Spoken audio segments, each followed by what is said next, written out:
ಸ್ವದೇಶಿ ದಿಶಾದ ಬ್ಯೂಟಿ ಏನಂದರೆ ಈ ಕಾರ್ಯಕ್ರಮ ನೋಡ್ತಿರೋರು ತುಂಬ ಖುಷಿ ಪಡ್ತಾರೆ. ಪ್ರಾಡಕ್ಟ್ ಲಾರಿಗೆ ಲೋಡ್ ಆದ 1 ಸೆಕೆಂಡಿಗೆ ಪೇಮೆಂಟ್ ಆಗುತ್ತೆ. ಯಾಕೆಂದ್ರೆ ಅವ್ನು ಬೈಕೋಬಾರ್ದು, ಅಳಕ್ಬಾರ್ದು. 1 ಸೆಕೆಂಡಲ್ಲಿ ದುಡ್ಡು ಹೋಗುತ್ತೆ ಅವ್ರಿಗೆ. 1 ಸೆಕೆಂಡ್.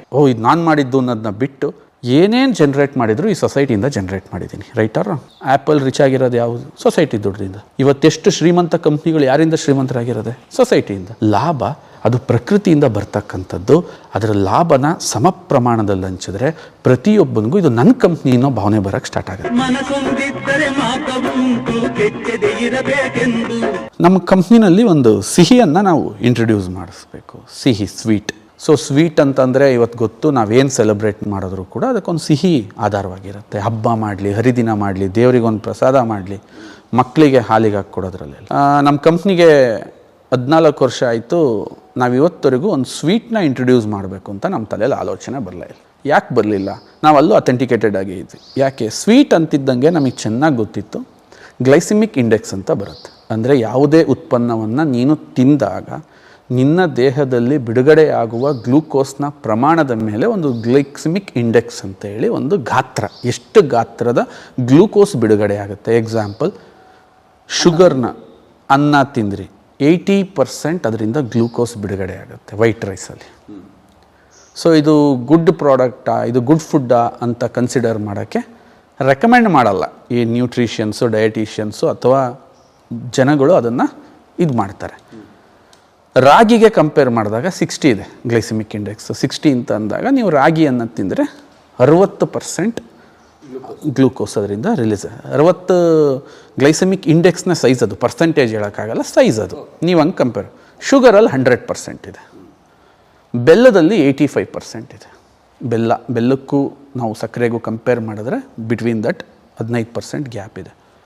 ಆ ಟೈಮಲ್ಲಿ ನಮಗನ್ನಿಸ್ತು, ಈಗಲೂ ಸ್ಟಿಲ್ ಕ್ವಶನ್ ಮಾರ್ಕ್ ಇದೆ. ಅದರಲ್ಲಿ 3 ಥರ ಇದೆ. ಬಿಲೋ 50 ಇದ್ದರೆ ಸೂಪರ್ GI ಫುಡ್ಸ್ ಅಂತ ಕರೀತಾರೆ, ಎಬೋವ್ 50 ಇದ್ದರೆ ಅವರೇಜ್ ಅಂತ ಕರೀತಾರೆ, ಎಬೋವ್ 80 ಇದ್ದರೆ ಪೂರ್ ಅಂತ ಕರೀತಾರೆ. ಪೂರ್ GI ಪ್ರಾಡಕ್ಟ್ ಅಂತ ಅಂದರೆ ಒಳ್ಳೆಯದಲ್ಲ, ಇದು ಗ್ಲೈಸಿಮಿಕ್ ಇಂಡೆಕ್ಸ್ ತುಂಬ ಹೈ ಇದೆ ಅಂತ ಹೇಳಿ. ನಮಗೆ ಅಲ್ಲೂ ಕ್ವಶನ್ ಮಾರ್ಕ್ ಇತ್ತು, ಯಾವ ಥರ ಸ್ವೀಟ್ನ ಇಂಟ್ರೊಡ್ಯೂಸ್ ಮಾಡೋದು, ಯಾವ ಥರ ಸ್ವೀಟ್ನ ಇಂಟ್ರೊಡ್ಯೂಸ್. ದೆನ್ ಇದೇ ಒಂದು ಜರ್ನಿನಲ್ಲಿ ನಮ್ಮ ತೆಂಗಿನಲ್ಲಿ ನೀರ ಅಂತ ತೆಗಿತಾರೆ.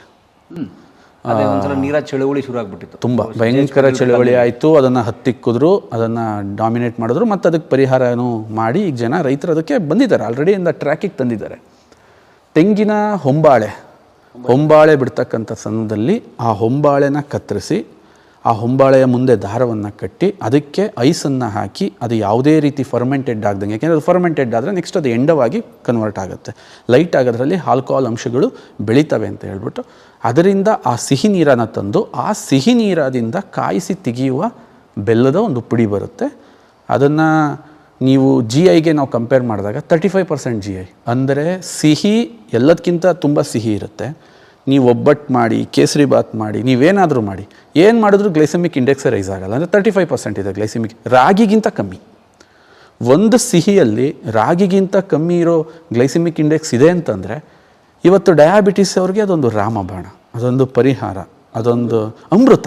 ಯಾರಿಗೆ ಡಯಾಬಿಟಿಸ್ ಇದೆ ಆ್ಯಂಡ್ ಮಕ್ಕಳನ್ನ ಬೆಳೆಸಬೇಕು ಅಂತ ಇವತ್ತು ಸಕ್ಕರೆಗೆ ಹಾಲಿಗೆ ಏನು ಹಾಕ್ಕೊಡೋದು, ಹಾಲು ಕುಡಿಸ್ಲೇಬೇಕು ಮಕ್ಕಳುಗಳಿಗೆ. ಆ್ಯಂಡ್ ಏನಾದ್ರು ಒಂದು ಸ್ವೀಟ್ ಕೊಡಲೇಬೇಕು, ಏನಾದ್ರು ಒಂದು ಕುಕ್ಕೀಸ್ ಮಾಡಬೇಕು, ಏನಾದ್ರು ಮನೆಗಳಲ್ಲಿ ಇದು ಸಮಸ್ಯೆ. ಹಬ್ಬ ಮಾಡಿದಾಗಲೂ ಕೂಡ ಡಯಟ್ ಬಗ್ಗೆ ಚರ್ಚೆ ಆಗುತ್ತೆ. ಇವತ್ತೇನು ನಾನು ಕೆಟ್ಟೋಗುತ್ತೆ ನನ್ನ ಡಯಟ್, ಹಂಗಾಗುತ್ತೆ ಹಿಂಗಾಗುತ್ತೆ. ಇಷ್ಟು ಡಯಟ್ ಕಾನ್ಷಿಯಸ್ ಇರೋರಿಗೆ ನಾವು ಇಂಥ ಸ್ವೀಟ್ನೇ ತರಬೇಕು ಅಂತೇಳಿ ಸ್ಟಿಲ್ 16 ವರ್ಷ ವೆಯ್ಟ್ ಮಾಡಿ ಇವಾಗ ಇಂಟ್ರೊಡ್ಯೂಸ್ ಮಾಡ್ತಾಯಿದ್ದೀವಿ. ಇದನ್ನು ನಿಮಗೆ ಏನಕ್ಕೆ ಕೇಳ್ತಾ ಇದ್ದೀನಿ ಅಂತಂದರೆ, ನಿನ್ನ ಉದ್ಯಮದಲ್ಲಿ ನೀನು ಒಬ್ಬ ಹೋಗೋದಾದರೆ ನೀನು ಏನು ಮಾಡಿದ್ರೂ ನಡೆಯುತ್ತೆ. ನಿನ್ನ ಉದ್ಯಮದಲ್ಲಿ 1000 ಜನನ ಕರ್ಕೊಂಡು ಹೋಗ್ತಿದೆಯಾ ಅಂದಾಗ ನಿನ್ನ ಒಂದು ಹೆಜ್ಜೆನೂ ಕೂಡ ತುಂಬ ಪಾಯಿಂಟಬಲ್. ಅದಕ್ಕೊಂದು ಮಾತಿದೆಯಲ್ಲ, if you are walking alone you can walk faster, but you are walking with a team you will walk slower but you will walk for a long. That's it, perfect. ಇದು ಕರೆಕ್ಟಾಗಿ ಹೇಳಿದೆ. So ಹೀಗಾಗಿ ಇದು ನಿಮಗೇನಕ್ಕೆ ಕೇಳಿದೆ ಅಂತಂದರೆ, ಪ್ರಾಡಕ್ಟ್ನ selection ಏನಿದೆ ನಿನ್ನ ಉದ್ಯಮದಲ್ಲಿ ನಿನ್ನನ್ನು ತುಂಬ ದೃಢವಾಗಿ, ತುಂಬ ಲಾಂಗ್ ರನ್ಗೆ ನಿನ್ನನ್ನು ಹೋಗಬೇಕು, ನಾನೊಬ್ಬ ಯಶಸ್ವಿ ಉದ್ಯಮಿ ಆಗಬೇಕು ಅಂದರೆ ಪ್ರಾಡಕ್ಟ್ ಮೋಸ್ಟ್ ಇಂಪಾರ್ಟೆಂಟ್. 2ನೇ ವಿಚಾರ ಆಯಿತು. 3ನೇ ವಿಚಾರ, ದ ಮೋಸ್ಟ್ ಇಂಪಾರ್ಟೆಂಟ್ ಸಿಸ್ಟಮ್ ಏನು, ವ್ಯವಸ್ಥೆ ಏನು. ನಿನ್ನ ಈಗ ಆಯಿತು, ನಾನು ಉದ್ಯಮನ ಸೆಲೆಕ್ಟ್ ಮಾಡಿಕೊಂಡೆ.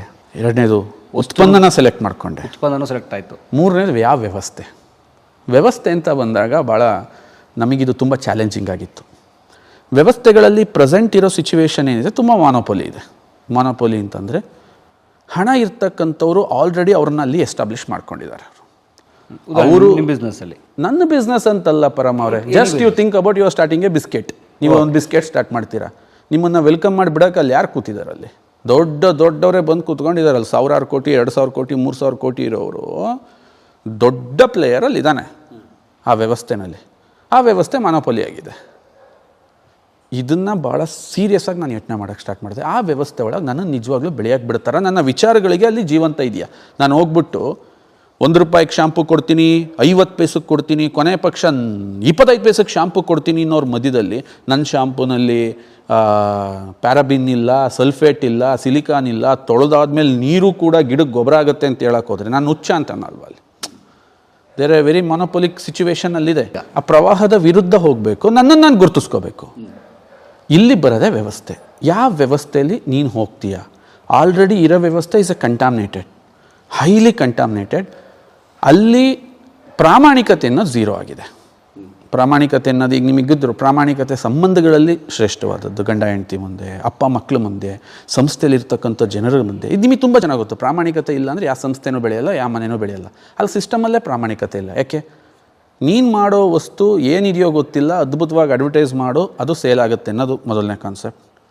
ಅಲ್ಲಿ ಒಬ್ಬ C&F ಅಂತ ಇರ್ತಾನೆ, ಅವನಿಗೆ ಅದರದ್ದೇನೂ ಗೊತ್ತಿರಲ್ಲ, ಅದರದ್ದೇನು ಆ ಪ್ರಾಡಕ್ಟ್ದೇನು ಗೊತ್ತಿಲ್ಲ. ಅವನಿಗೆ ಜಸ್ಟ್ ಮೂವ್ ಆಗುತ್ತಾ ನೋಡ್ತಾನೆ, ಕೋಟಿಗಟ್ಟಲೆ ಬಂಡವಾಳ ಹಾಕ್ತಾನೆ. ಅವ್ನು ಬೇಕಾಗಿರೋದು ಮೂವ್ ಆಗೋಕ್ಕೆ ನಿನ್ನ ಹತ್ರ ವ್ಯವಸ್ಥೆ ಇದೆಯಾ ಅಂತ ಕೇಳ್ತಾನೆ. ಎಸ್, ಐ ಡನ್ ದ ವ್ಯವಸ್ಥೆ, ನಾನು ಬಂಡವಾಳ ಹಾಕ್ತೀನಿ ಅಂತಾನೆ. ಇನ್ನು ಅದಕ್ಕೆ ತಕ್ಕನಾಗಿರೋ ಹೋಲ್ಸೇಲರ್ಸು, ಅದಕ್ಕೆ ತಕ್ಕನಾಗಿರೋ ರೀಟೇಲರ್ಸು ಅಂಗಡಿನಲ್ಲಿ ಸೇಲ್ ಮಾಡ್ತಾರೆ. ಅವರಿಗೂ ಆ ಉತ್ಪನ್ನದ ಬಗ್ಗೆ ಸರಿಯಾದ ಮಾಹಿತಿ ಗೊತ್ತಿಲ್ಲ. ಸರ್, ದುಡ್ಡು ಬರುತ್ತೆ ಅಂತ ನಾನು ಮಾರ್ತಾಯಿದ್ದೀನಿ. ಒಂದು ನಿರ್ಜೀವವಾಗಿರ್ತಕ್ಕಂಥ ಒಂದು ವ್ಯವಸ್ಥೆನ ಅವರು ಸೃಷ್ಟಿಸ್ಕೊಬಿಟ್ಟು ಯಾರನ್ನೂ ಕ್ವಶನ್ನೇ ಮಾಡಲ್ಲ. ಅಲ್ಲಿ ರೀಟೇಲ್ ಅವನಿಗೂ ಗೊತ್ತಿಲ್ಲ ನನ್ನ ಭವಿಷ್ಯ ಎಷ್ಟು ದಿನ ನಡೆಯುತ್ತೆ ಅಂತ, ಹೋಲ್ಸೇಲ್ ಅವನಿಗೂ ಗೊತ್ತಿಲ್ಲ ನನ್ನ ಭವಿಷ್ಯ ಎಷ್ಟು ದಿನ ನಡೆಯುತ್ತೆ, ಏನಾಗುತ್ತೆ, ನಾನು ಯಾವ ಪ್ರಾಡಕ್ಟ್ನ ಮಾಡ್ತಾಯಿದ್ದೀನಿ, ನಾಳೆ ದಿನ ನನ್ನ ರ್ಯಾಪಿಡ್ ಗ್ರೋತ್ ಆಗಬೇಕು ಅಂತಂದರೆ ನನ್ನ ಹತ್ರ ಏನಾದ್ರು ವೈಜ್ಞಾನಿಕ ಹಿನ್ನೆಲೆ ಇರೋ ಉತ್ಪನ್ನಗಳು ಬೇಕು. ನಾನೇನಾದರೂ ಸ್ವಲ್ಪ ಕೈಕಾಲು ಅಲ್ಲಾಡ್ಸಂಗೆ ಏನಿಲ್ಲ. ಅಲ್ಲೆಲ್ಲರಿಗೂ ಎಲ್ಲ ಫಿಕ್ಸ್ ಮಾಡಿ, ನೋಡಯ್ಯ ಎಲ್ಲ ಆಟ ನಾವು ಆಡ್ತಾಯಿದ್ದೀವಿ. ಎಲ್ಲಿ? ಆಚೆ ಕಡೆ ವ್ಯವಸ್ಥೆನಲ್ಲಿ ನಾವು ಕುಣಿಸ್ತೀವಿ. ಯಾಕೆ? ತುಂಬ ಚೆನ್ನಾಗಿ ನಾವು ಈ ಮೀಡಿಯಾನ ಕವರ್ ಮಾಡ್ಕೊಂಡಿದ್ದೀವಿ, ಅಡ್ವರ್ಟೈಸ್ ಮಾಡ್ತೀವಿ, ಹಂಗೆ ಮಾಡ್ತೀವಿ, ಹಿಂಗೆ ಮಾಡ್ತೀವಿ. So we are a monopolic. Like ನನ್ನ ಹತ್ರ 1,000 ಕೋಟಿ ಇದೆ, 2,000 ಕೋಟಿ ಇದೆ, ನಾನು ಕುಣಿಸ್ತೀನಿ.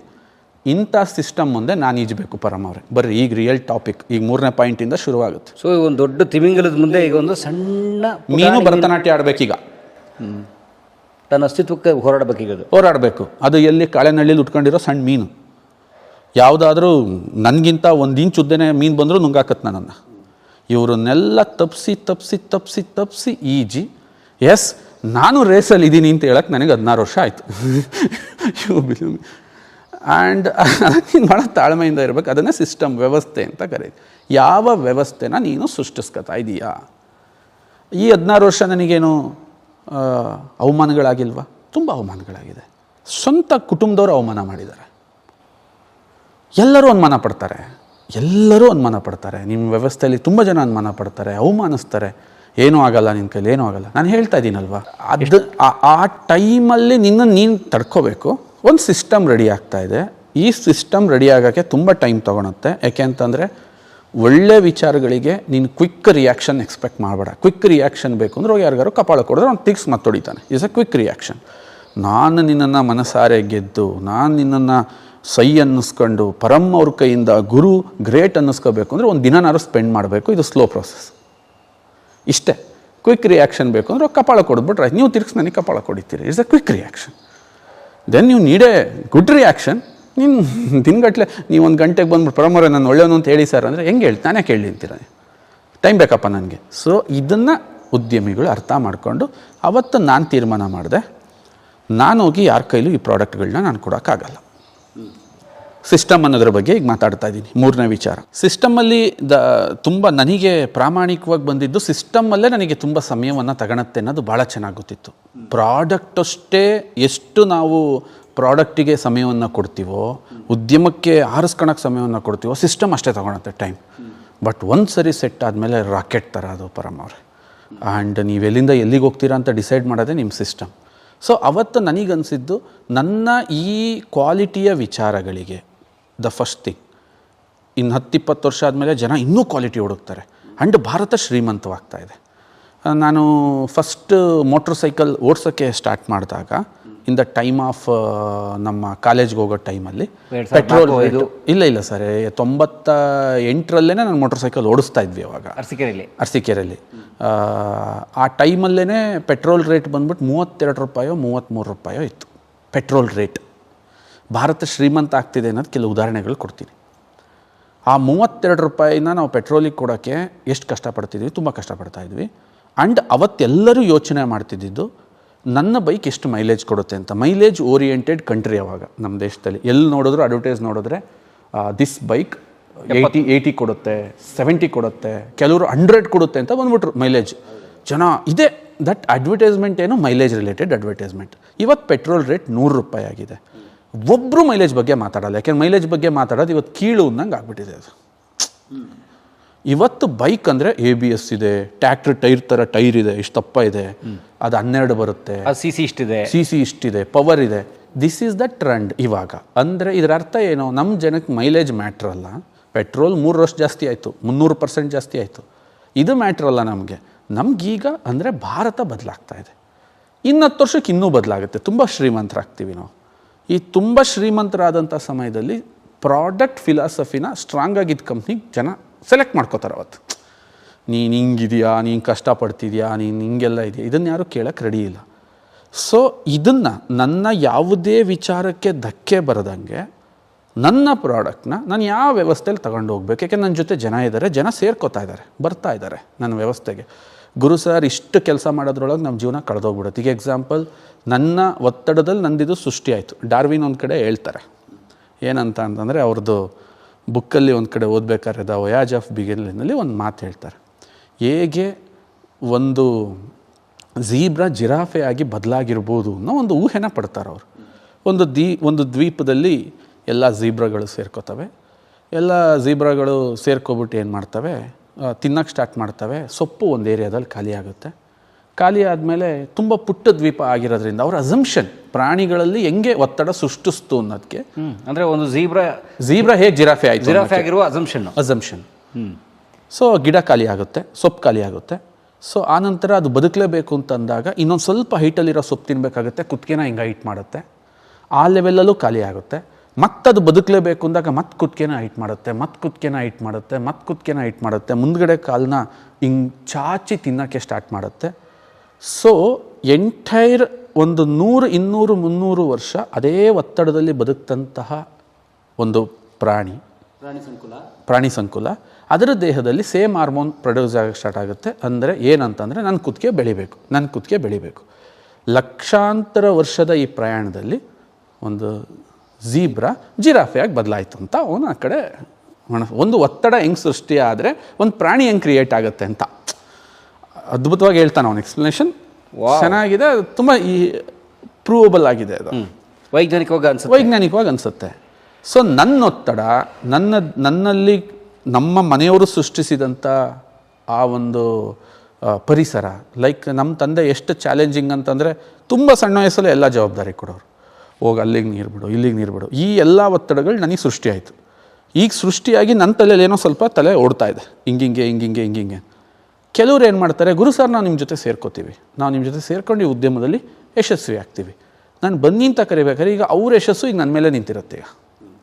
ಸೊ ಈ ಹಂತದಲ್ಲಿ ನನಗೆ ಸಿಸ್ಟಮ್ ಅನ್ನೋದು ಮೋಸ್ಟ್ ಇಂಪಾರ್ಟೆಂಟ್ ಆಗುತ್ತೆ. ನನ್ನ ಸಿಸ್ಟಮ್ ನನ್ನ ಬ್ಲ್ಯಾಕ್ ಮೇಲ್ ಮಾಡಬಾರ್ದು, ನನ್ನ ಸಿಸ್ಟಮ್ ನನ್ನ ಕಂಟ್ರೋಲ್ ಮಾಡಬಾರ್ದು, ನನ್ನ ಸಿಸ್ಟಮ್ ನನ್ನ ಯಾವತ್ತೂ ಕೂಡ ಹಿಂದಕ್ಕೆ ಕರಿಬಾರ್ದು. ಸರ್ ನಿಮ್ಮ ಮಾರ್ಕೆಟ್ ಹೋಗ್ತಿಲ್ಲ, ನಿಮ್ಮ ಪ್ರಾಡಕ್ಟಿಗೆ ಇಲ್ಲಿ ಡಿಮ್ಯಾಂಡ್ ಕ್ರಿಯೇಟ್ ಆಗ್ತಿಲ್ಲ.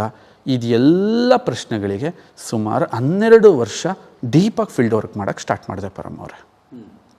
ಡೀಪಾಗಿ ಅಂತಂದರೆ ಹಲವಾರು ಜನ ಇದರಲ್ಲಿ ಸ್ನೇಹಿತರು ಸಿಗ್ತಾ ಬಂದರು, ಹಲವಾರು ಜನ ಕರಿಯೋರು. ಈಗ ಎಕ್ಸಾಂಪಲ್ ಒಬ್ಬರು ಯೋಗ ಶಿಕ್ಷಕರಿದ್ದರು, ಚೇತನ್ ಗುರೂಜಿ ಅಂತ. ಅವರು ಒಂದು ಯೋಗ ಶಿಬಿರಕ್ಕೆ ಕರಿಯೋರು. ಅಲ್ಲಿ 10 ಜನ ಇದ್ರೂ ಅವ್ರದ್ದು ಶಿಬಿರ ಹೆಂಗಿರ್ತಿತ್ತು ಅಂದರೆ ಬೆಳಗ್ಗೆ 5 ಗಂಟೆಗೆ ಇರ್ತಿತ್ತು. ನಾನು 3 ಗಂಟೆಗೆ ಎದ್ದೇಳಬೇಕು.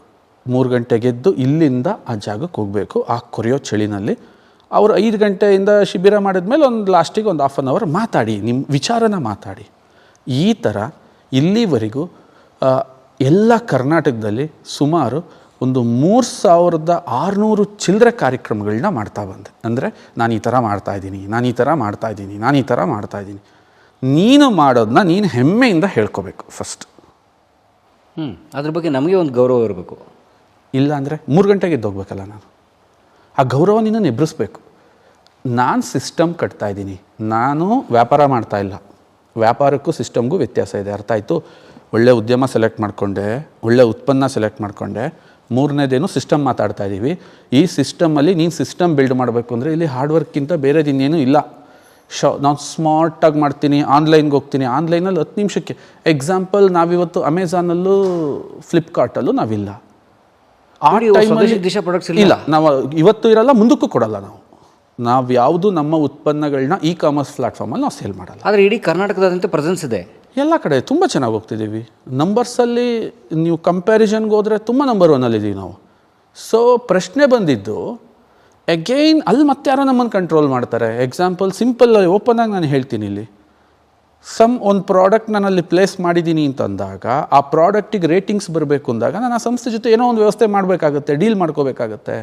ದೆನ್ ಜಾಸ್ತಿ ರೇಟಿಂಗ್ಸ್ ಬರಬೇಕು, ಅದು ಬರಬೇಕು, ಇದು ಬರಬೇಕು, ಜಾಸ್ತಿ ಡಿಸ್ಕೌಂಟ್ ಕೊಡಬೇಕು. Again this is a monopoly. Discount ಅನ್ನೋದನ್ನೇ ನಮ್ಮ ಜನಗಳನ್ನ ಏನು ಮಾಡುತ್ತೆ, ಮಾನೋಪೋಲಿ ಮಾಡುತ್ತೆ. ನಮ್ಮ ಸಂಸ್ಥೆಲಿ ಡಿಸ್ಕೌಂಟ್ ಅನ್ನೋ ಪದನೇ ಇಲ್ಲ. ಡಿಸ್ಕೌಂಟ್ ಇಡ್ತಿದೆಯಾ ಅಂದರೆ ನೀನು ತುಂಬ ದೊಡ್ಡ ಕಿಲಾಡಿ ಅಂತ. ಯಾಕೆ ಅಂತಂದರೆ, ಈಗ ಎಕ್ಸಾಂಪಲ್, ನಾವೊಂದು ಸೋಪ್ಗೆ ಬೆಸ್ಟ್ ಪ್ರೈಸ್ ಇಟ್ವಿ. ಮಾರ್ಕೆಟಲ್ಲಿ ಈ ಸೋಪ್ಗೆ ಎಷ್ಟು ಇಡ್ಬೋದು ಅಂತ ಕೇಳಿದಾಗ 250ವರೆಗೂ ಇಡ್ಬೋದು, 250 ರೂಪಾಯಿವರೆಗೂ ನಿಮ್ಮ ಸೋಪ್ ಇಡ್ಬೋದು. ಇಟ್ಟೇನು ಮಾಡೋಣ ಸರ್, ಇದು 50% ಡಿಸ್ಕೌಂಟ್ ಅಂತ ಕೊಡಿ. ಆವಾಗ ಜನ 250 ರೂಪಾಯಿನ ಸೋಪ್ನ ನಾನು 125 ರೂಪಾಯಿಗೆ ಬೆಳೆಸ್ತಾ ಇದ್ದೀನಿ ಅಂತ ಖುಷಿಪಟ್ಟು. ನಾವು ಹಂಗಲ್ಲ, 99 ರೂಪಾಯಿನ ಇಡ್ತೀವಿ, 1 ರೂಪಾಯಿನೂ ಡಿಸ್ಕೌಂಟ್ ಕೊಡಲ್ಲ. ಇದು ನಮ್ಮ ವಿಚಾರಕ್ಕೆ ಡಿಸ್ಕೌಂಟ್ ಅನ್ನೋದೇ ನಿನ್ನ ಮೆಂಟಾಲಿಟಿನ ಡೌನ್ ಮಾಡೋದು ಒಂದು ಪ್ರೋಗ್ರಾಮ್. ಕೊಡಬಾರ್ದು. ಇದು ನಾವು ಸ್ಟ್ರಾಂಗಾಗಿ ನಮ್ಮ ಕಂಪನಿಯ 5th ಬರುತ್ತೆ. ಏನಿವತ್ತು ಯಶಸ್ವಿ ಉದ್ಯಮಿ 5 ಸೂತ್ರಗಳಿದ್ದಾವೋ ಅದರಲ್ಲಿ 5ನೇ ಸೂತ್ರನೇ ಪಾಲಿಸೀಸ್ ಅಂತ ಬರುತ್ತೆ.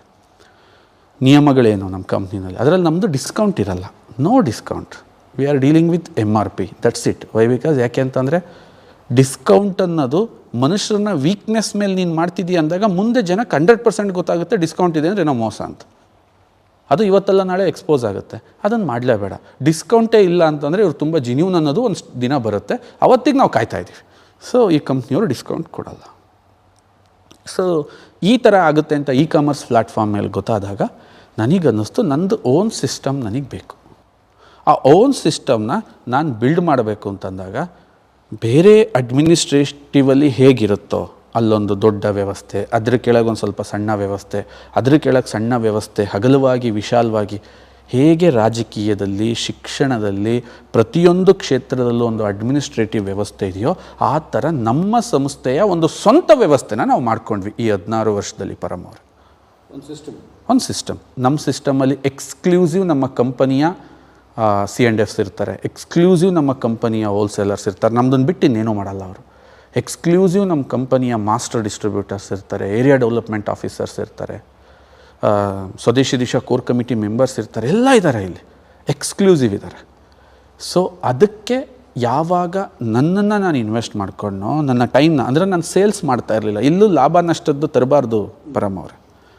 ಅಗೈನ್ ನೀವು ಈ ಸಿಸ್ಟಮ್ನ ಬಿಲ್ಡ್ ಮಾಡಬೇಕು. ಯಾಕೆ ಸಿಸ್ಟಮ್ ಬಿಲ್ಡ್ ಮಾಡಬೇಕು? ಮೊದಲನೇ ವಿಚಾರ, ನನ್ನ ಬಿಸ್ನೆಸ್ನ ಈ ಸಿಸ್ಟಮ್ಗಳೇ ನಿನ್ನ ಮಾರ್ಕೆಟ್ನ ಫುಲ್ಲ ತಪ್ಪನ್ನಿಸ್ತು. ಈಗ ನಾನು ಕಾಂಪಿಟೇಟಿವ್ ಜಗತ್ತಿಗೆ ಹೋಗ್ತೀನಿ ಅಂತ ಇಟ್ಕೊಳ್ಳಿ. ನಿನ್ನ ಮನಸ್ಸಲ್ಲಿ ಒಳ್ಳೇದಿದೆ ಪರಮವ್ರೆ, ದೇಶ ಪ್ರೇಮ ಇದೆ, ದೇಶ ತುಂಬಿದೆ ನಿಮಗೆ, ನನ್ನ ಜನ ಒಳ್ಳೆ ಪ್ರಾಡಕ್ಟ್ ತಿನ್ನಬೇಕು, ಕೆಟ್ಟದ್ದೆಲ್ಲ ಮಾಡಬಾರ್ದು. ಬಟ್ ಆ ಸಿಸ್ಟಮೇ ನೀನು ಕೆಟ್ಟದ್ದು ಮಾಡಿದ್ರೆ ಮಾತ್ರ ಅಲ್ಲಿ ಉಳ್ಕೊಳಕ್ಕಾಗೋದು ಅಂತ ಹೇಳುತ್ತೆ. ಎಕ್ಸಾಂಪಲ್, ನಿನ್ನ product is need much more advertisement ಅಂತ ಹೇಳುತ್ತೆ.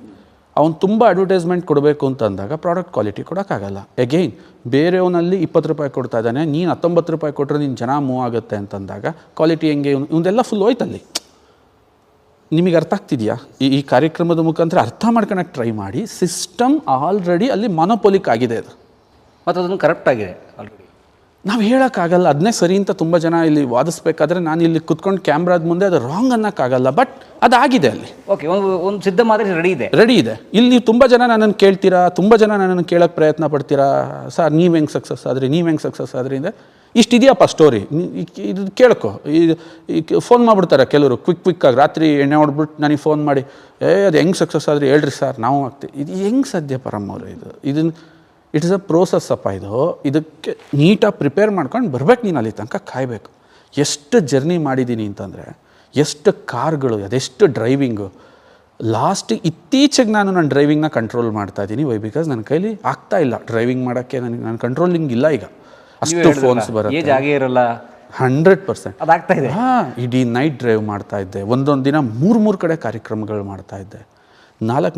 ಎವ್ರಿಥಿಂಗ್ ನನ್ನ ಹತ್ರ ಡಾಕ್ಯುಮೆಂಟ್ರಿ ಸೆಟ್ ಮಾಡ್ಕೊಂಡಿದ್ದೀನಿ. ಎಲ್ಲಿ ಗದಗಲ್ಲಿ ಎಲ್ಲಿ ಮಾತಾಡಿದೆ, ಹುಬ್ಳಿಲಿ ಎಲ್ಲಿ ಮಾತಾಡಿದೆ, ಮಂಗಳೂರಲ್ಲಿ ಎಲ್ಲಿ ಮಾತಾಡಿದೆ, ಪುತ್ತೂರಲ್ಲಿ ಎಲ್ಲಿ ಮಾತಾಡಿದೆ, ಯಾವ ಜಾಗದಲ್ಲಿ ನನ್ನನ್ನು ಹೋಗಿ ನನ್ನ ಈ ವಿಚಾರನ ಪ್ರಸ್ತುತಿಪಡಿಸಿ ನಾನು ಅಲ್ಲಿ ನನ್ನ ಸಿಸ್ಟಮ್ನ ಬಿಲ್ಡ್ ಮಾಡೋಕ್ಕಾಯ್ತೋ ಅದನ್ನು ಬಿಲ್ಡ್ ಮಾಡ್ತಾ ಮಾಡ್ತಾ ಮಾಡ್ತಾ ಮಾಡ್ತಾ ಒಂದು ಸಲ ಸಿಸ್ಟಮ್ ಈಗ ನನ್ನ ಕಂಟ್ರೋಲಲ್ಲಿದೆ.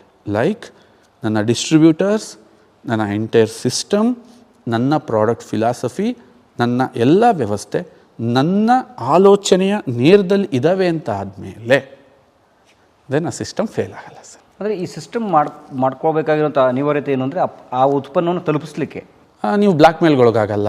ಆ್ಯಂಡ್ ನಮ್ಮ ಕಂಪ್ನಿ ಪಾಲಿಸೀಸ್ ಏನಂದರೆ ನಾವು ಸಾಲ ಕೊಡಲ್ಲ, ಸಾಲ ತಾಣಲ್ಲ. ನಮ್ಮ ಕಂಪ್ನಿಗೆ ತುಂಬ ರಾ ಮೆಟೀರಿಯಲ್ಸ್ ಬೇಕಾಗುತ್ತೆ. ತುಂಬ ರೈತರಿಂದ ಹಿಡಿದು ಕಂಪನೀಸಿಂದ ಹಿಡಿದು ತುಂಬ ರಾ ಮೆಟೀರಿಯಲ್ಸ್ ತುಂಬ ಕಂಪ್ನಿ ಜೊತೆ ನಾವು ಪರ್ಚೇಸ್ ಮಾಡ್ತೀವಲ್ವ.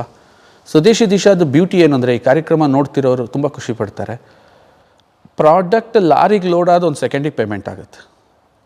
ಯಾಕೆಂದರೆ ಅವ್ನು ಬೈಕೋಬಾರ್ದು, ಅಳಕಬಾರ್ದು, ನೋವು ಅನುಭವಿಸ್ಬಾರ್ದು. ಈ ಕಂಪ್ನಿ ಕೊಡ್ತಾ ನೀವು ಏನಾದ್ರು ದುಡ್ಡು ಕೊಡದೆ ಹೋದರೆ ಸರ್ ನಾವೆಷ್ಟು ಖುಷಿ ಪಡಿಸ್ತೀವಿ ಅವ್ರನ್ನ ಅಂತಂದರೆ ಪರಮ್ ಅವರೇ, I am telling very proudly, 1 ಸೆಕೆಂಡಲ್ಲಿ ದುಡ್ಡು ಹೋಗುತ್ತೆ ಅವ್ರಿಗೆ. 1 ಸೆಕೆಂಡ್. ನನ್ನ ಜೊತೆ ಕೆಲಸ ಮಾಡೋರು, ಆ ವ್ಯವಸ್ಥೆಯಲ್ಲಿ ವರ್ಕ್ ಮಾಡ್ತಿರೋರೆಲ್ಲ ಅಷ್ಟು ಆನಂದ ಪಡ್ತಾರೆ. ಏನು ಪೇಮೆಂಟ್ ಪ್ರೋಸೆಸ್ ಇವ್ರದ್ದು? 1 ಸೆಕೆಂಡಲ್ಲಿ ಗಾಡಿ ಲೋಡ್ ಆಯಿತಾ ಪೇಮೆಂಟ್ ಹೋಗುತ್ತೆ. This is the first principle. ಸಾಲ ತಗೊಳಲ್ಲ, ಸಾಲ ಕೊಡಲ್ಲ ಸರ್. 2 ತಿಂಗಳು ಕ್ರೆಡಿಟು, 1 ತಿಂಗಳು ಕ್ರೆಡಿಟು, ಈ 1 ಗಂಟೆನೂ ಕೊಡಲ್ಲ. ನಾನು ಸಾಲ ತಗೊಳಲ್ಲ. ನಾನು ಸಾಲ ತಗೊಂಡು ಇದು ಹೆಂಗಾಗುತ್ತೆ ಗೊತ್ತಾ? ಇಸ್ ಎ ಟ್ರಾನ್ಸ್ಫಾರ್ಮೇಷನ್ ಅಂತ ಕರಿತೀನಿ. ನಾನು ಸಾಲ ತಗೊಂಡು ಉದ್ಯಮ ಕಟ್ತೀನಿ, ನಾನು ಸಾಲ ಕೊಡ್ತೀನಿ, ಅವ್ನು ಇನ್ನೊಬ್ಬಂಗೆ ಸಾಲ ಕೊಡ್ತಾನೆ, ಯಾರಿಗ್ಯಾರು ಜವಾಬ್ದಾರಿ ಇರಲ್ಲ. ನಾನೊಬ್ಬ ಹಾಳಾದರೆ ಅಲ್ಲಿರೋ ಲೂಪೇ ಹಾಳಾಗುತ್ತೆ, ಎಲ್ಲರೂ ಹಾಳಾಗ್ತಾರೆ, ಎಲ್ಲರೂ ಬೀದಿಗೆ ಬರ್ತಾರೆ. ಅಂಥ ಕೆಲಸ ನನ್ನ ಕಂಪ್ನಿ ಯಾಕೆ ಮಾಡಬೇಕು? ಸೊ ನನ್ನ ಪಾಲಿಸಿ, ನನ್ನ ಕಂಪ್ನಿ ಪಾಲಿಸಿನಲ್ಲಿ ಇದು ಒಂದು ಸ್ಟ್ರಾಂಗ್ ಪಾಲಿಸಿ. ನಾವು ಸಾಲ ತಗೊಳಲ್ಲ, ಸಾಲ ಕೊಡಲ್ಲ. ಎಂಟೈರ್ ನನ್ನ ಸಿಸ್ಟಮಲ್ಲಿ ಸಾಲ ಇರಬಾರ್ದು, ಸಾಲ ಅನ್ನೋ ವರ್ಡ್ ಇರಬಾರ್ದು. ಇಷ್ಟು ಪವರ್ಫುಲ್ಲಾಗಿ ನಿನ್ನ ಸಿಸ್ಟಮ್ ಡಾಮಿನೇಟ್ ಮಾಡಬೇಕು ಅಂದರೆ ಅದು ನಿನ್ನ ಸಿಸ್ಟಮ್ ಆಗಿರಬೇಕು. ಆಚೆಗಡೆ ಸಿಸ್ಟಮ್ ನಿನ್ನನ್ನು ಹಾಕೊಂಡು ರುಬ್ಕೊಬಿಡುತ್ತಲ್ಲಿ. ಅವರು ಹೊರಗಡೆಯ ಸಿಸ್ಟಮ್ ನಮ್ಮನ್ನು ಬಗ್ಸುತ್ತೆ.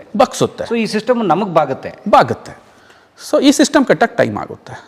You should sacrifice yourself. Then ಒಂದು ಸಲ ಈ ಸಿಸ್ಟಮ್ ಬಿಲ್ಡ್ ಆಯಿತಾ, ನೀನು ಆಟೋ ಡ್ರೈವರು ದೊಡ್ಡ ವ್ಯಕ್ತಿ ಆದ, ನಮ್ಮ ವಿಜಯ್ ಸಂಕೇಶ್ವರ್ ಸಾಹೇಬರು ಹಂಗಾದರು ಎಲ್ಲ ಕತೆ ಕೇಳ್ತೀವಲ್ಲ. Is a lorry driver. ಇವತ್ತಿ ಸಂಕೇಶ್ವರ್ ಸಾಹೇಬ್ರ ಸಿಸ್ಟಮ್ ನೀವು ಕೇಳಿಬಿಟ್ರೆ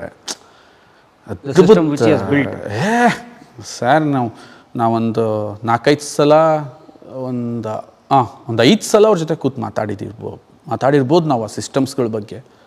ಹ್ಯಾಟ್ಸ್ ಆಫ್.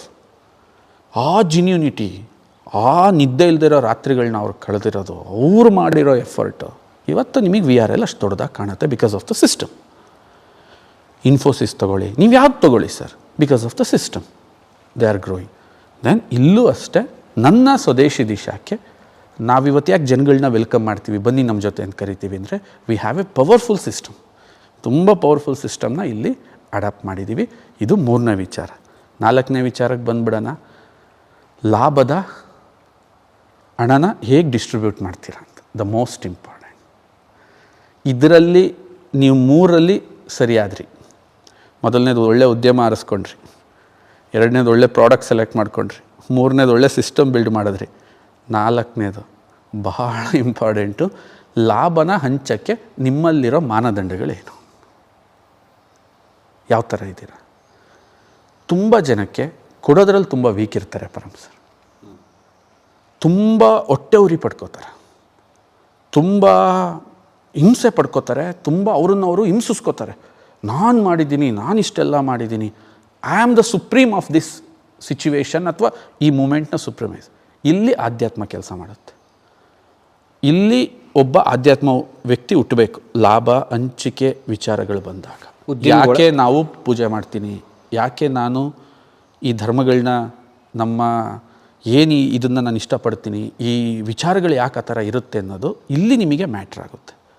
ಇಲ್ಲಿವರೆಗೂ ನೀನು ಡಾಮಿನೇಟ್ ಮಾಡ್ಕೊಂಬಂದವನು, ಈ 3 ವಿಚಾರನ ಡಾಮಿನೇಟ್ ಮಾಡ್ಕೊಂಬಂದವನು 4ನೇ ವಿಚಾರದಲ್ಲಿ ಡೌನ್ ಆಗಬೇಕು. ಲಾಭ ಅಂತ ಬಂದಾಗ ಈ 3 ಪಾಲಿಸೀಸ್ ಮಾಡ್ಕೊಂಬಂದಲ್ವಾ, ಈ 3 ಪಾಲಿಸೀಸ್ಗಳು ನೀನೇನು ಸ್ಟ್ರಾಂಗಾಗಿ ಬೆಳೆಸ್ಕೊಂಬಂದಿದೆಯಾ, ಲಾಭ ಅದು ಪ್ರಕೃತಿಯಿಂದ ಬರ್ತಕ್ಕಂಥದ್ದು. ಅದರ ಲಾಭನ ಸಮ ಪ್ರಮಾಣದಲ್ಲಿ ಹಂಚಿದ್ರೆ ಪ್ರತಿಯೊಬ್ಬನಿಗೂ ಇದು ನನ್ನ ಕಂಪ್ನಿನೋ ಭಾವನೆ ಬರೋಕ್ಕೆ ಸ್ಟಾರ್ಟ್ ಆಗುತ್ತೆ. ಇವತ್ತು ಎಕ್ಸಾಂಪಲ್, ನನ್ನ ಹತ್ರ ಏರಿಯಾ ಡೆವಲಪ್ಮೆಂಟ್ ಆಫೀಸರ್ಸ್ ಇದ್ದಾರೆ, ಚೀಫ್ ಡೆವಲಪ್ಮೆಂಟ್ ಆಫೀಸರ್ಸ್ ಅಂತಿದ್ದಾರೆ, ತುಂಬ ಒಂದು 4 ಜನ ಸೀನಿಯರ್ಸ್, ಕೋರ್ ಕಮಿಟಿ ಮೆಂಬರ್ಸ್ ಅಂತಿದ್ದಾರೆ, ತುಂಬ ಜನ ಇದ್ದಾರೆ. ಇವರೆಲ್ಲ ಒಂದು ಸೋಪಲ್ಲಿ ಕಂಪನಿಗೆ ಏನು ಪ್ರಾಫಿಟ್ ಇದೆಯೋ ಅದರ 5 ಪಟ್ಟು ಪ್ರಾಫಿಟ್ನ ನಾವು ಇವ್ರಿಗೆ ಕೊಟ್ಟಿದ್ದೀವಿ. ಪ್ರಾಡಕ್ಟ್ ಕಂಡುಹಿಡಿದಿದ್ದು ನಾನೇ, ಕಷ್ಟಪಟ್ಟಿದ್ದು ನಾನೇ, ಅದ್ರ ಹೋರಾಟ ಮಾಡಿದ್ದು ನಾನೇ, ಅದನ್ನು ಏನು ಆಗು ಹೋಗುಗಳಿದೆ ಬಂಡವಾಳ ಹಾಕ್ಕೊಂಡು ಗೋಳಾಡ್ತಿರೋದು ನಾನೇ, ಜನಗಳು ಮೂಲೆಗೆ ಕಷ್ಟಪಡ್ತಿರೋದು ನಾನೇ. ಲಾಭ ಅಂತ ಬಂದಾಗ ನಿನಗೆ ಫಸ್ಟ್ ಅನ್ನಿಸ್ಬೇಕು, ಗುರುನೇ ಹೋಗಿ ಎಲ್ಲ ಕಡೆ ಇದು ಕಂಪ್ನಿ ನಂದು ಅಂತ ಹೇಳೋಕ್ಕಾಗಲ್ಲ.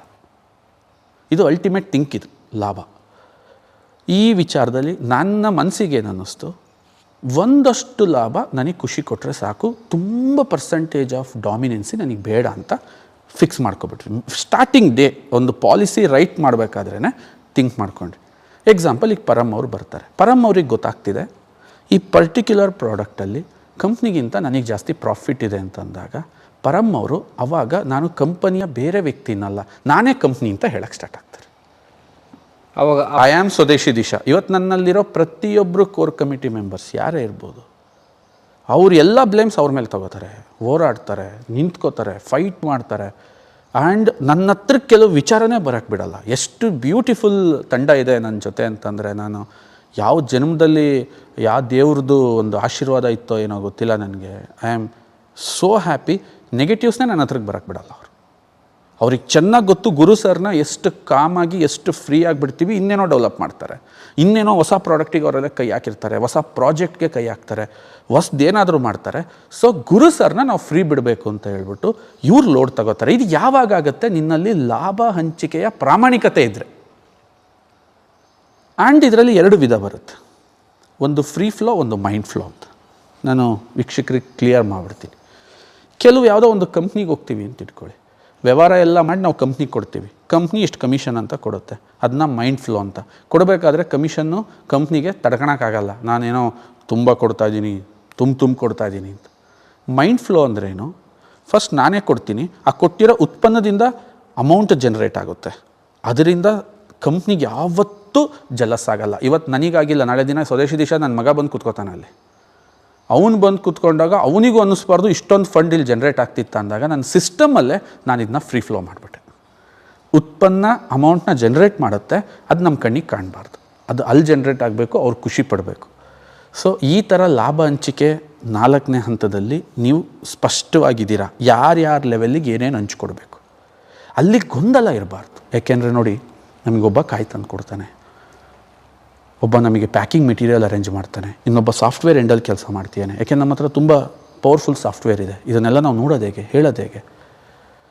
ಸರ್, ಒಂದು ಪ್ರಾಡಕ್ಟ್ನ ಪ್ಯಾಕ್ ಮಾಡಿ ಕೊಡೋದು ಇವತ್ತಿಷ್ಟು ಕಷ್ಟ ಇರೋ ಈ ಸಂದರ್ಭದಲ್ಲಿ ಇಷ್ಟು ವ್ಯವಸ್ಥೆ ನಡಿಬೇಕಿಲ್ಲಿ, ಇಷ್ಟು ವ್ಯವಸ್ಥೆಗಳು ಇಷ್ಟು ಥರ ತಿರುಗಿ ಈ ಥರ ವಿಚಿತ್ರವಾಗಿ ಆಗ್ತಿರೋ ಈ ಸಮಯದಲ್ಲಿ ನೀನು ನಿನ್ನ ಕಂಟ್ರೋಲಿಂಗ್ ಮಾಡ್ತೀನಿ ಅಂತಂದರೆ, ಈ ಕೆಲವರು ಮಹಾನಾಯಕರು ಅಳಿಸೋದ್ರಲ್ಲ, ಈಗ ಹಿಟ್ಲರ್ ನಾನು ಕಂಟ್ರೋಲ್, ಹಿಟ್ಲರ್ ಆಗಬಾರ್ದು ಪರಮವ್ರೆ. ಅವತ್ತು ನಿನ್ನಲ್ಲೊಬ್ಬ ಆಧ್ಯಾತ್ಮಿಕ ವ್ಯಕ್ತಿ ಬರಬೇಕು. ಇದು ನಾನು ಮಾಡಿದ್ದು ಅನ್ನೋದನ್ನ ಬಿಟ್ಟು ಏನೇನು ಜನ್ರೇಟ್ ಮಾಡಿದ್ರು ಈ ಸೊಸೈಟಿಯಿಂದ ಜನ್ರೇಟ್ ಮಾಡಿದ್ದೀನಿ, ರೈಟರ? ಆ್ಯಪಲ್ ರಿಚ್ ಆಗಿರೋದು ಯಾವುದು? ಸೊಸೈಟಿ ದುಡ್ಡಿಂದ. ಇವತ್ತೆಷ್ಟು ಶ್ರೀಮಂತ ಕಂಪ್ನಿಗಳು ಯಾರಿಂದ ಶ್ರೀಮಂತರಾಗಿರೋದೆ? ಸೊಸೈಟಿಯಿಂದ. ಅದರಲ್ಲಿ ನಂದೇನೋ ಜ್ಞಾನ ಯೂಸ್ ಆಗಿದೆ ಅಂದರೆ 4 ಜನಕ್ಕೇನೋ ಅನುಕೂಲ ಮಾಡೋ ಜ್ಞಾನ ಯೂಸ್ ಆಗಿದೆ, ಅದಕ್ಕೆ ಯಾಕೆ ನೀನು ಇಷ್ಟು ಇಗೋಯಿಸ್ಟಿಕ್ ಆಗಿ ಇದು ನಂದು ಡಾಮಿನೆನ್ಸ್ ಮಾಡಬೇಡ. You share. ಹಂಗಂತ ನಿನ್ನ ಪ್ರಾಫಿಟ್ ನೀನು ಇಟ್ಕೋ, ಮ್ಯಾಕ್ಸಿಮಮ್ ಪ್ರಾಫಿಟ್ನ ಒಂದು ವರ್ಗಕ್ಕೆ ಶಿಫ್ಟ್ ಮಾಡಬೇಕು. ಆ ವರ್ಗ ನಿನಗೋಸ್ಕರ ಯುದ್ಧ ಮಾಡ್ತಾರೆ. ಆ ವರ್ಗಕ್ಕೆ ಗೊತ್ತು ನಾವಿದನ್ನೆಲ್ಲ ಮತ್ತೆ ರೀಕ್ರಿಯೇಟ್ ಮಾಡೋಕ್ಕಾಗಲ್ಲ. ಈಗಾಗುತ್ತಾ? ಇಷ್ಟು ಪ್ರಾಡಕ್ಟ್ ಹೋಗಿ ರೀಕ್ರಿಯೇಟ್ ಮಾಡೋಕ್ಕಾಗುತ್ತಾ? ಇಷ್ಟು ವ್ಯವಸ್ಥೆ ರೀಕ್ರಿಯೇಟ್ ಮಾಡೋಕ್ಕಾಗುತ್ತಾ? ಅವ್ರಿಗನ್ಸುತ್ತೆ ಈ ಸಂಸ್ಥೆಯಲ್ಲಿ ನನಗಿಂತ ಸ್ಥಾನ ಸಿಗ್ತಲ್ಲ ಅಂತೇಳಿ ಅವ್ರು ಮಾಡ್ತಾರೆ. ಅದು ಸ್ವದೇಶಿ ದಿಶಾದಲ್ಲಾಗಿದೆ. ಈಗಲೂ ನಾವು ಕರಿತಾ ಇವಿ, ತುಂಬ ಜನ ಬರ್ತಾರೆ ನಮ್ಮ ಜೊತೆಗೆ. ಸರ್, ಈ ಥರ ನಾವು ಮಾಡ್ತೀವಿ, ಈ ಥರ ನಾವು ಹಿಂಗೆ ನಿಮ್ಮ ಜೊತೆಗೆ ಬರ್ತೀವಿ, ಬನ್ನಿ ಅಂತ ಕರಿತೀವಿ. Then this is the 4th level. ಗೆಲ್ಲುವಂತ ಸ್ಫೂರ್ತಿ ದಾರಿದೀಪ ನಿನಗೆ ಅನುಭವ.